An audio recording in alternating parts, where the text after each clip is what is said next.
Забраната за јавни и приватни собири за да не се шири коронавирусот го претвори Скопје во град на духови. После 18 часот затворени се и кафулињата и рестораните од левата и десната страна на кеот на Вардар, во Скопската чаршија, на улица Џон Кенеди, а и овдека на Боемска улица, за која се слушаа шпекулации дека зад затворени врати во локалите сепак се работи. После 18 часот наидовме на персонал во дел од угостителските објекти. Го метеа подот и го броеа дневниот промет. Угостителите и граѓаните не беа расположени за изјави во камера.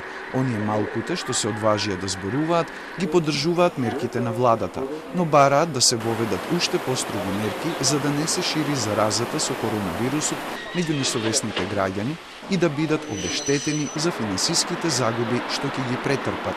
Мислам дека треба да се воведат и уште построги мерки, зашто проблемот не е до работењето и начинот на работа, проблемот е до самата свест на граѓаните, на жителите на градот Скопје, зашто гледам дека граѓаните не ги почитуваат тие мерки и се понашаат малку лабаво. Како гледаш на мерката на владата да се затворат локалите после 18 часот? Ова е добро, само треба да размислуваат граѓаните како да го искористат тоа.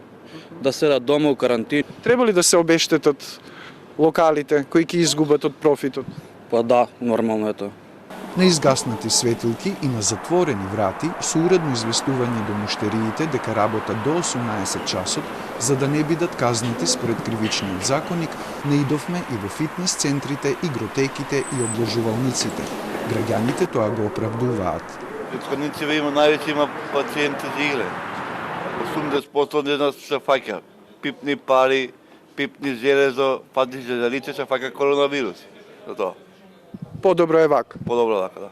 Од пазарен инспекторат досега не утврдиле неправилности, а од трудова инспекција велат дека досега не поднеле кривични пријави, зашто при обиколката на Скопје и околината во изминатово деноноќие 95% се почитувале препораките. Работат и за викендот и будно ќе ја следат ситуацијата, вели директорот Алјадин Хавзиу. А во насока на почитување на забраната за јавни собири, МВР сношти избрака група млади собрани на Водно и апелира да се почитуваат мерките.